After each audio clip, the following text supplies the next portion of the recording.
Buenos días con todas. Ahora vamos con todos, vamos a iniciar eh, el capítulo 4 de Mateo. Terminamos la vez pasada el capítulo 3 y vamos a iniciar este capítulo en oración. Amado Padre, gracias te doy porque podemos estar contigo, aunque sea unos momentos a la semana, Señor. Te pido que nos ayudes a comprender en tu palabra lo que tú quieras decirnos para esta semana, Padre mío. Todo lo dejamos en tus manos, Señor. Yo sé que a veces tenemos cosas difíciles que enfrentar en nuestra vida. A veces tenemos situaciones en las que no sabemos qué es lo que vamos a decidir. Te pedimos, Señor, que nos ayudes a través de tu palabra a hacer tu voluntad y a poder aprender a través de ella más de cómo eres tú, Señor, y, y que, y que a través de ella podamos nosotros también ser reconfortados, Padre mío. Todo esto te lo pedimos en el nombre de tu Hijo amado, nuestro Señor Jesús. Amén.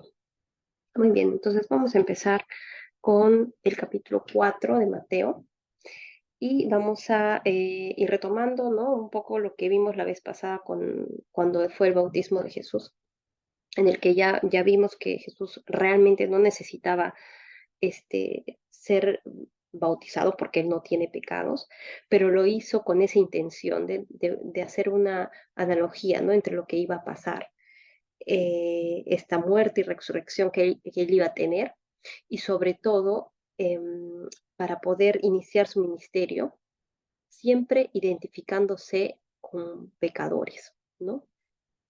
Ese es el punto aquí, porque este, desde que nosotros vamos a ver esta personalidad que tiene Jesús, nuestro Dios en realidad, ¿no? En la figura de Jesús, en que todas las veces y todo el tiempo que Él nos habla, incluso con su vida, nos hace ver qué cosa es lo que Él busca en su reino, ¿no?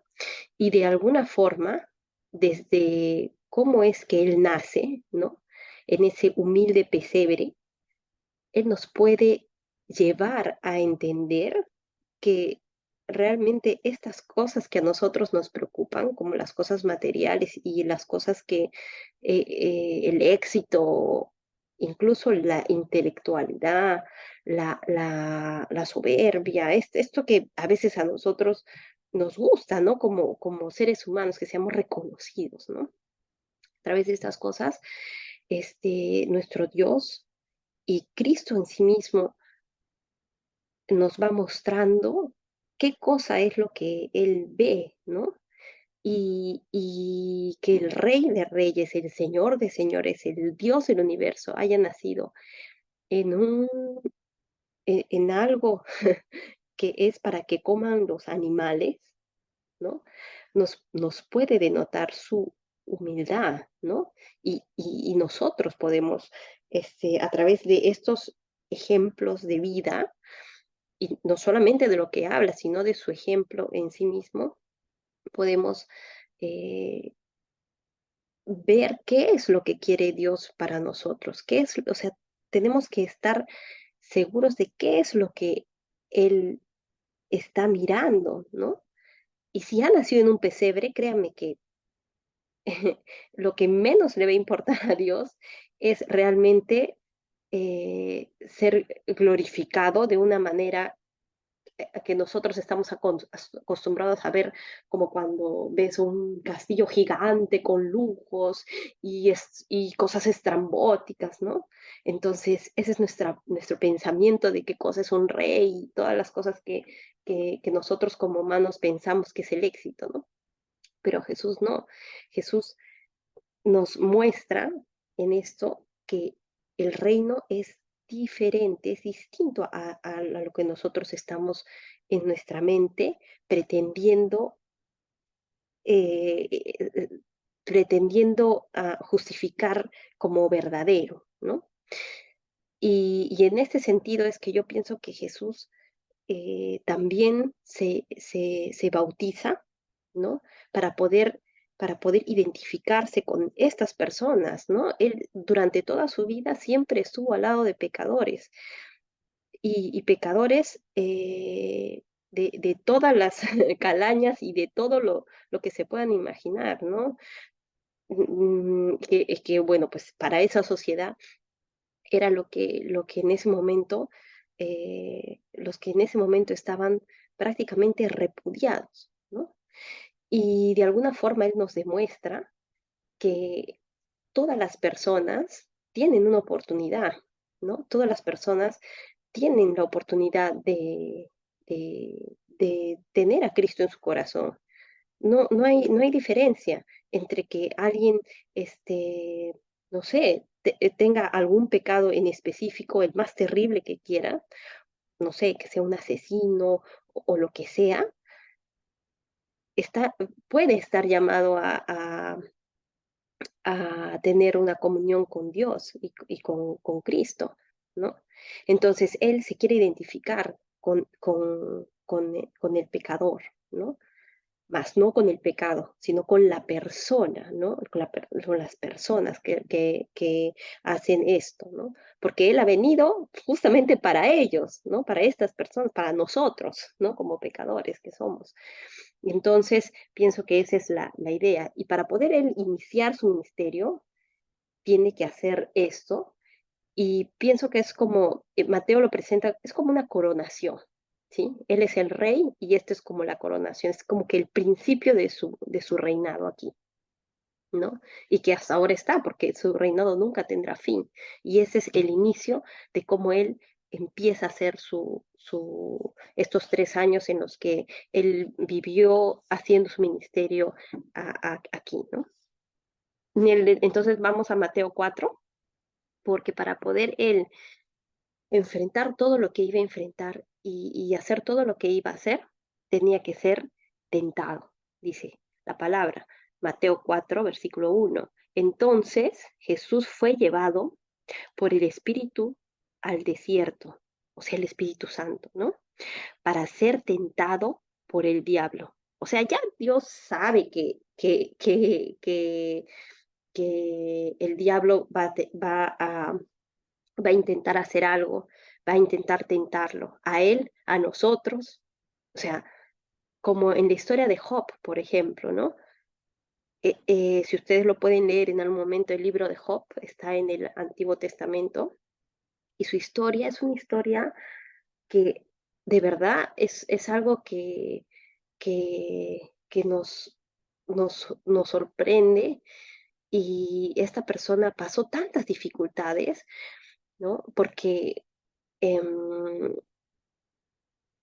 el diablo va donde Dios y le dice, mira a tu siervo Job, ¿no?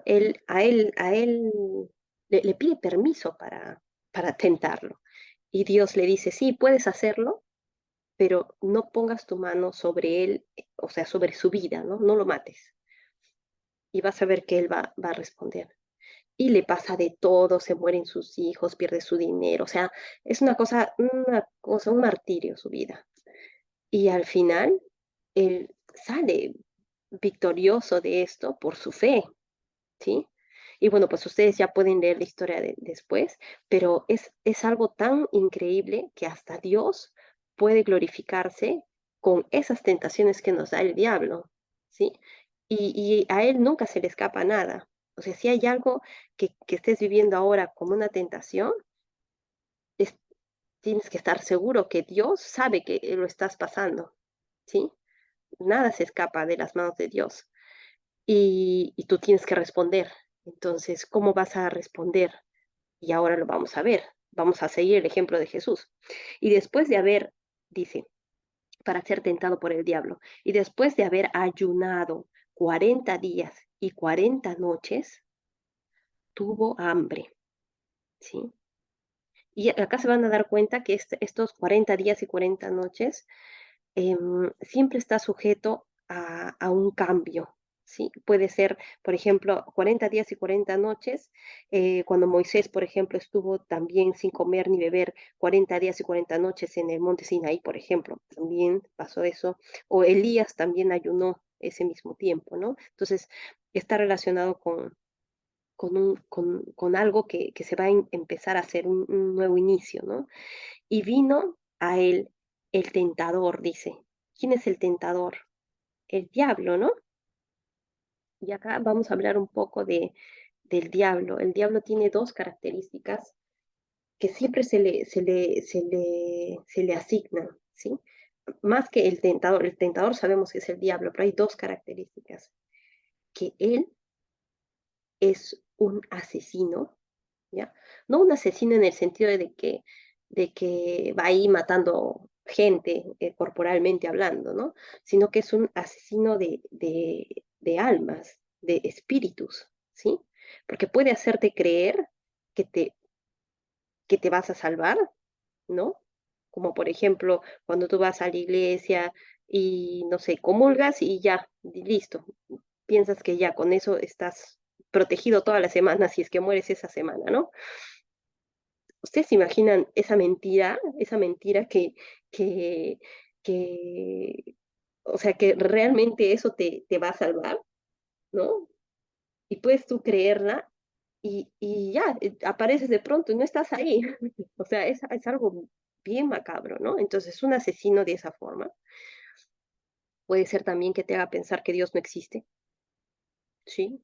Científicamente comprobado que esto es así, la ciencia y todo lo que y te sigue dando ciencia y te sigues dando cosas, ¿no? Y teorías y todo científico y ya, empiezas a pensar que, bueno, pues de repente Dios no existe, ¿no? Entonces, ahí está, es un asesino de almas. ¿Ustedes creen que el diablo está en la cárcel? Él no necesita estar ahí, en un lugar donde ya hay maldad. ¿Para qué? Si nosotros mismos generamos eso. Donde él quiere entrar y siempre entra es en las personas que van a creer en Jesús, en las personas que están dentro del reino, en las personas que congregan en alguna iglesia, en esas personas es donde más él está, porque que está ahí. Entonces, ¿qué necesita hacer para con nosotros los cristianos? ¿Qué necesita hacer? Necesita engañarnos. ¿Cómo? Mintiendo. Entonces, el diablo tiene esas dos características. Es un asesino y es un mentiroso, ¿sí? Y esas mentiras pueden sonar muy chéveres en nuestro conocimiento, en nuestra ciencia, en nuestro cerebro, ¿no? Humano, pero pueden ser tan sutiles en el sentido em, de que parecen buenas ideas y ya, estás espiritualmente muerto, ¿no? Entonces hay que tener mucho cuidado con eso. Y él, ¿no? El tentador, vino a él el tentador y le dijo, si eres hijo de Dios, si eres hijo de Dios, di que estas piedras se conviertan en pan, porque ya tenía hambre y entonces le está diciendo, hazlo, ¿no? Él, o sea, Jesús, respondió y dijo, escrito está, no solo de pan vivirá el hombre, sino de toda palabra que sale de la boca de Dios.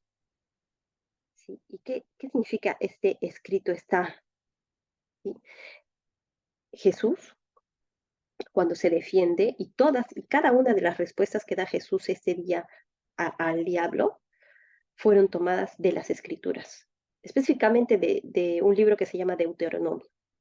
Pero él toma las escrituras para responderle al diablo, ¿sí? Y nosotros tenemos que aprender de Jesús para responder a la tentación. Y cuando algo, y cuando algo no estén seguros, cuando tengan algo que esté como que en el límite entre que sea justo o injusto, en el límite en el que ustedes piensen que hay algo que no está bien, lo van a sentir en su corazón, lo van a sentir y busquen qué es lo que dice la Biblia frente a eso y ahí va a estar la respuesta. ¿sí? Y así van a poder responder a esa tentación, ¿no? Y dice, eh, esto cuando dice, escrito está, no solo de pan vivir el hombre, sino de toda palabra que sale de la boca de Dios, ¿no? Esto es cuando en Deuteronomio 8:3, si quieren lo buscan ya después, Dios permite que Israel padeciera hambre, ¿no? Para después, para que ellos puedan confiar en que su Dios los va a alimentar, ¿no? Y después obviamente, Dios les da el maná, ¿no? Y les enseña a que Dios es el sustentador de nosotros, ¿no? A confiar. Am, en estas circunstancias en que los hebreos están saliendo de Egipto y necesitan alimento, y Dios sustenta ese alimento, ¿no? En estas circunstancias, Cristo, eh, Él también da esta respuesta al demonio, ¿no? Que es perfectamente aplicable a estas circunstancias, ¿no? Y es una buena respuesta a Satanás, ¿no? Y cuando dice, de toda palabra que sale de la boca de Dios, ¿no? Em, porque es una fuente de sustento, más importante que el alimento, ¿no? Y puede satisfacer no solamente y satisface nuestras necesidades espirituales, ¿no? A eso se refiere. Y versículo 5, entonces el diablo le llevó a la santa ciudad y le puso sobre el pináculo del templo. Y acá el pináculo del templo, cuando Flavio Josefo escribió, Flavio Josefo es un judío que ha escrito la historia de los judíos, y él escribió que este pináculo del templo medía aproximadamente 117 metros. O sea, el templo era gigante, ¿no? Hagan de cuenta que era gigante. Y el pináculo, o sea, la parte más alta de ese templo medía 117 metros. O sea, era inmenso, ¿no? Dice, y le puso sobre el pináculo del templo y le dijo, si eres hijo de Dios, échate abajo, porque escrito está, a sus ángeles mandará acerca de ti. Y miren, qué increíble cómo es que este, el, el, el demonio agarra y con lo que le respondes, él te vuelve a, te vuelve a hacer la contrapregunta, ¿no? Es un manipulador. Ustedes pueden darse acá cuenta la naturaleza del demonio, ¿sí? Porque miren, dice, y le dijo, ¿no? Y le puso sobre el pináculo del templo y le dijo, si eres hijo de Dios, échate abajo, porque escrito está, a sus ángeles mandará acerca de ti y en sus manos te sostendrán, para que no tropieces con tu pie en piedra, le dice, ¿sí? O sea que es un perverso, ¿no? Y está citando el Salmo 91 acá, el Satanás, está citando el Salmo 91, pero tuerce un poco el significado de este salmo, ¿no? Eh, em, es como emplea un pasaje de la escritura que habla sobre la confianza en Dios para que él pueda justificar que lo tienta, ¿sí? O sea, es maquiavélico, de verdad, ¿no?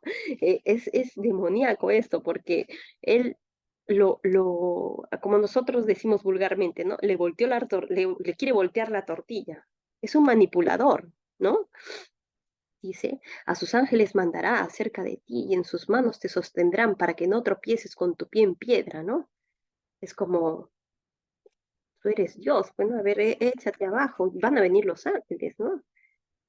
¿Qué hubiera pasado si eso ocurrió? O sea, si Cristo se hubiera vanagloriado, hubiera dicho, sí, pues yo soy Dios, bueno, y se echa y, o sea, ya perdíamos toda nuestra salvación, ¿no?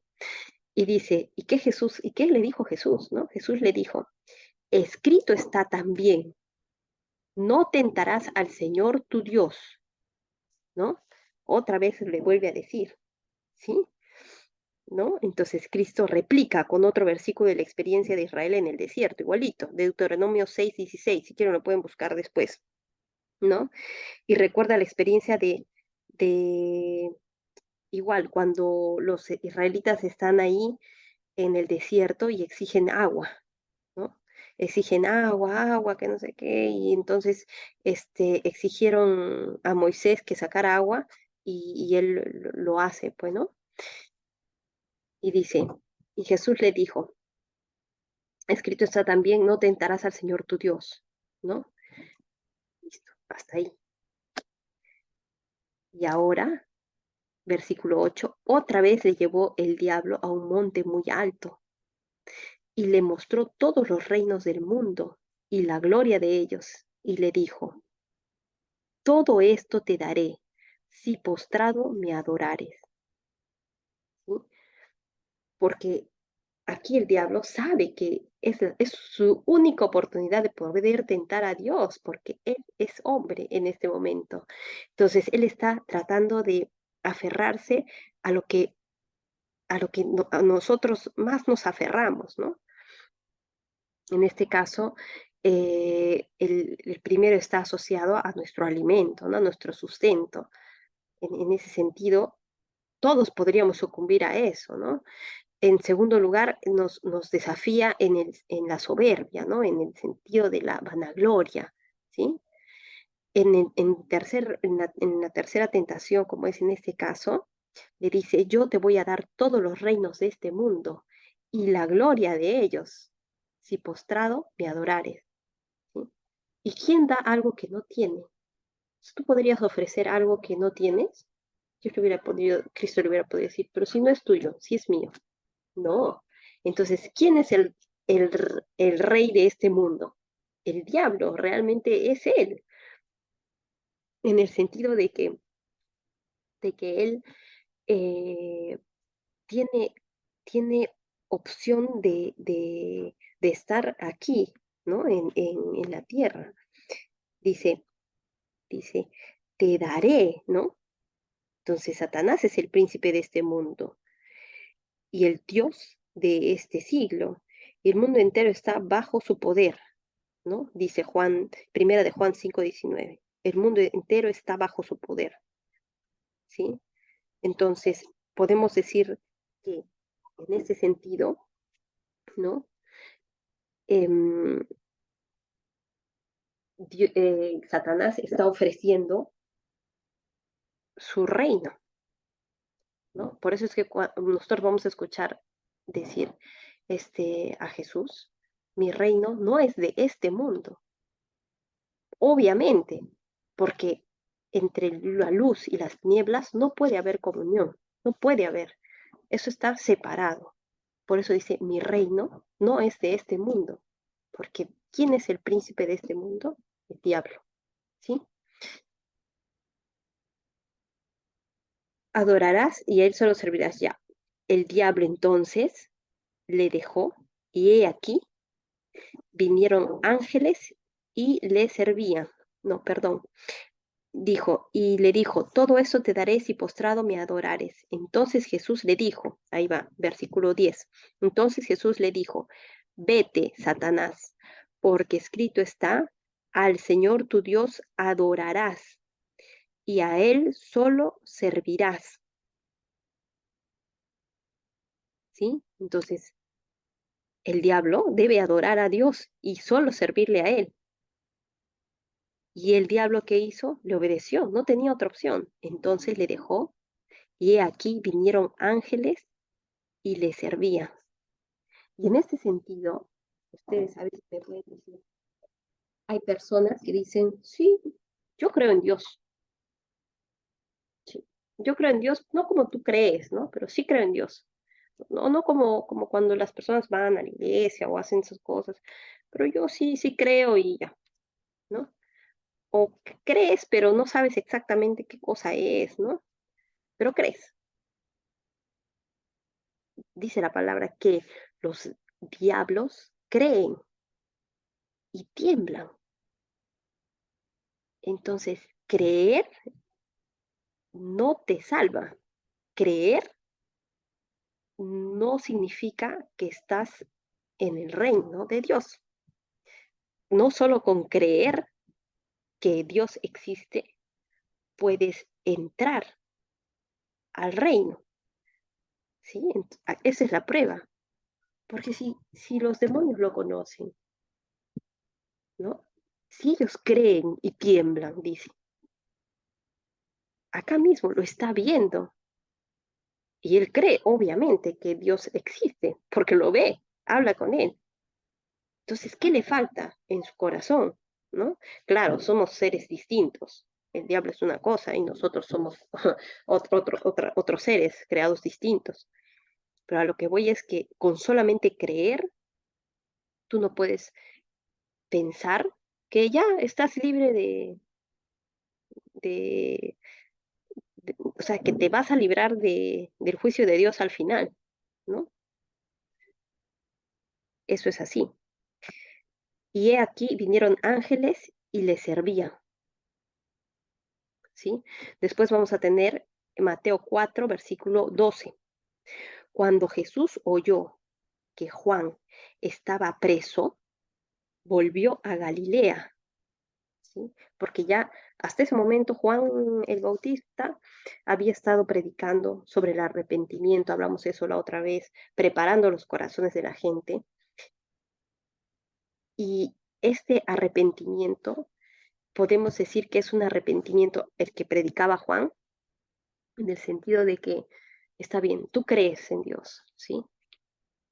Y el arrepentimiento es lo que hace que tú sepas cuánta falta te hace Él. Ese es el punto. ¿Cuánta falta te hace? ¿Por qué es que tú lo necesitas? ¿Sí? Porque si tú crees que no lo necesitas, ya está. ¿Para qué? ¿Para qué? ¿Para qué Dios ha venido?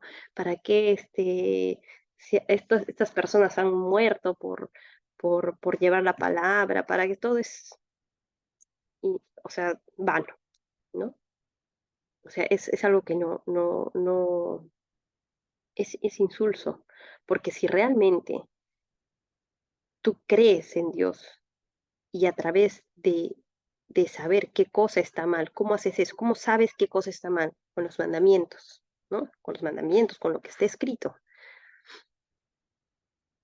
Te das cuenta que eres un transgresor a esas normas, porque alguien me dirá, bueno, pues ¿para qué están escritas los 10 mandamientos, no? Si no es para cumplirlos, ¿no? Sí, claro, es para cumplirlos, pero nunca lo vas a poder hacer.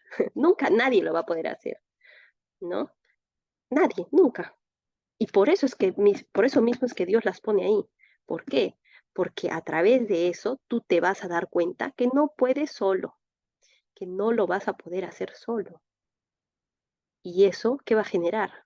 Arrepentimiento, ¿no? Arrepentimiento, porque de alguna forma sabes que no vas a poder llegar a estar con Dios. Si es que tienes un solo pecado, no vas a poder hacerlo.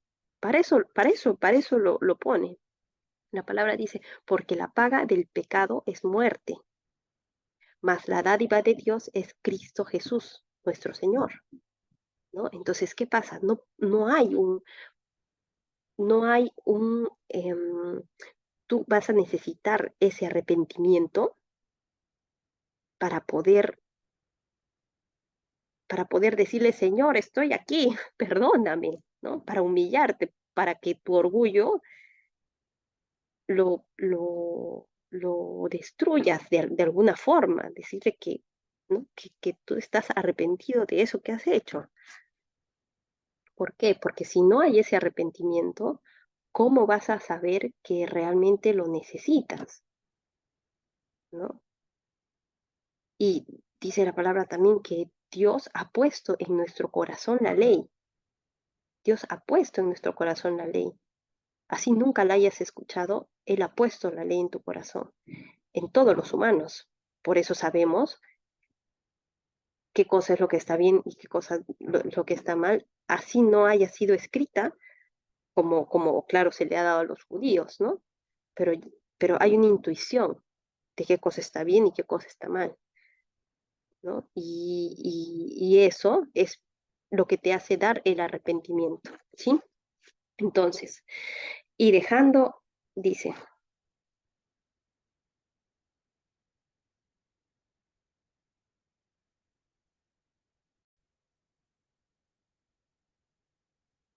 versículo 12, entonces Mateo 4:12, cuando Jesús oyó que Juan estaba preso, volvió a Galilea y dejando a Nazaret, vino y habitó en Capernaum, ciudad marítima en la región de Zabulón y de Neftalí, para que se cumpliese lo dicho por el profeta Isaías cuando dijo, tierra de Zabulón y tierra de Neftalí, camino del mar, al otro lado del Jordán, Galilea de los gentiles.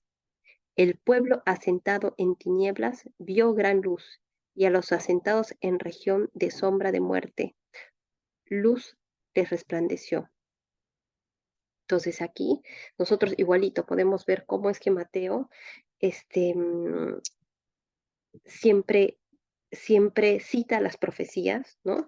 En este caso, la profecía citada por Mateo corresponde a Isaías 9 y a Isaías 42, los pueden leer después, en el que él cita estas profecías y las cita siempre porque este es un libro que presenta a Jesús como rey para los judíos, ¿no? Entonces es una forma de dar las credenciales de Jesús de las que hablábamos antes, ¿sí? Entonces dice, desde entonces comenzó Jesús a predicar y a decir, arrepentíos, arrepentíos, porque el reino de los cielos se ha acercado. ¿Sí? ¿Y qué significa eso?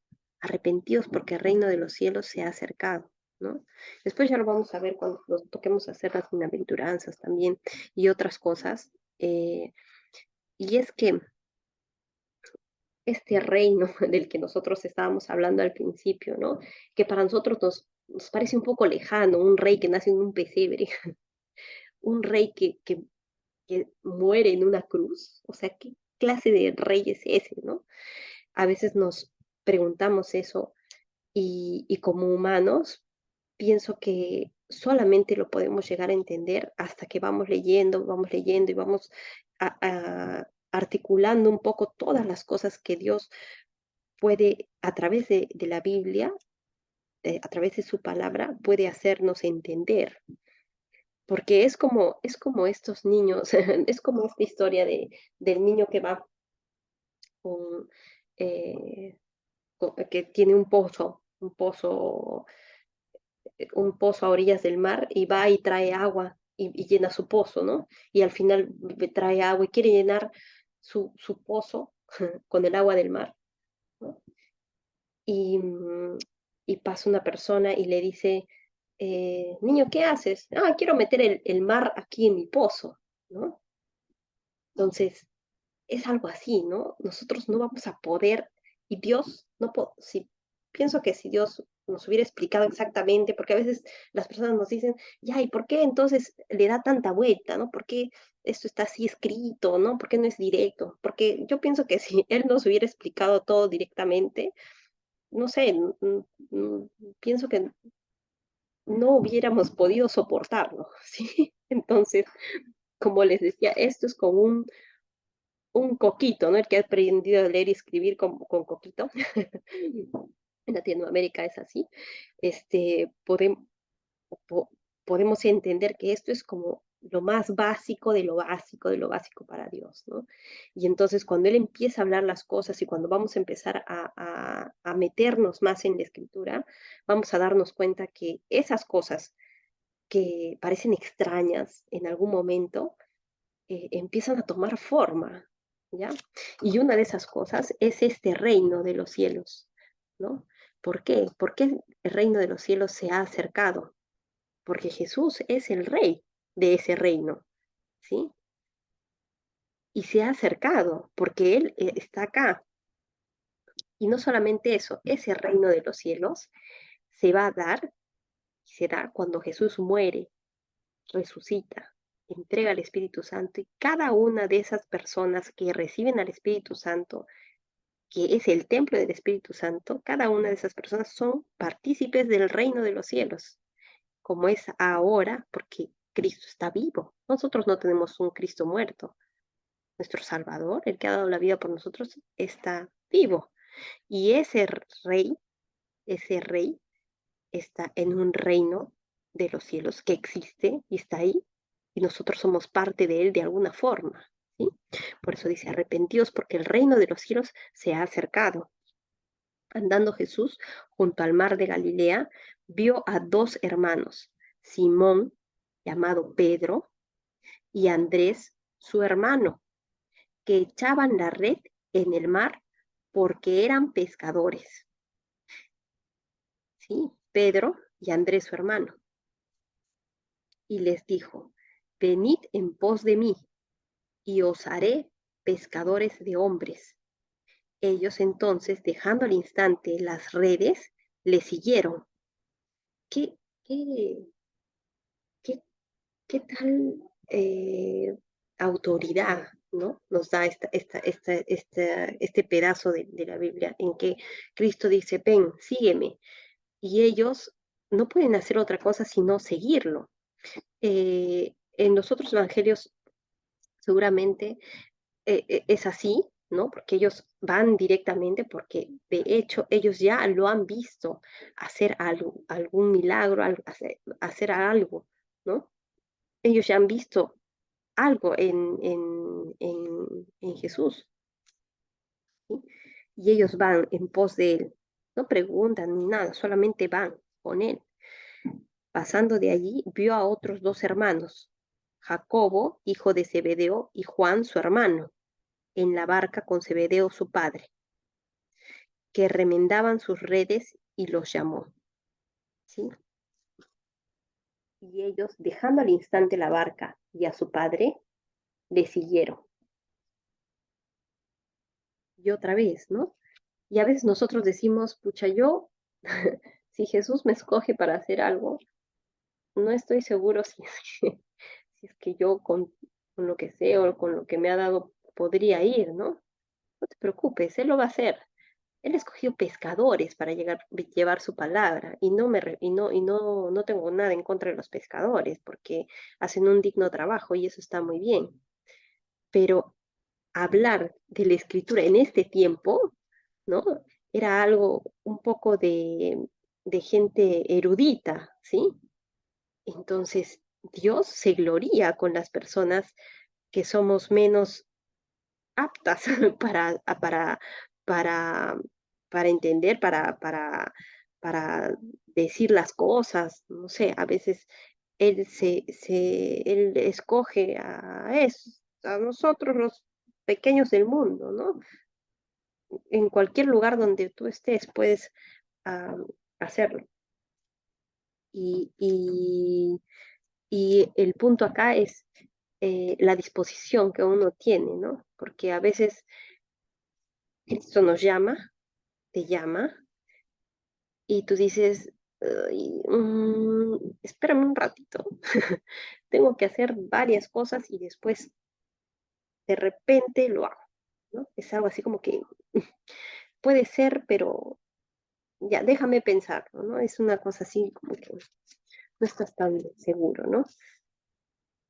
Y dice, y ellos, dejando al instante la barca y a su padre, le siguieron, ¿sí?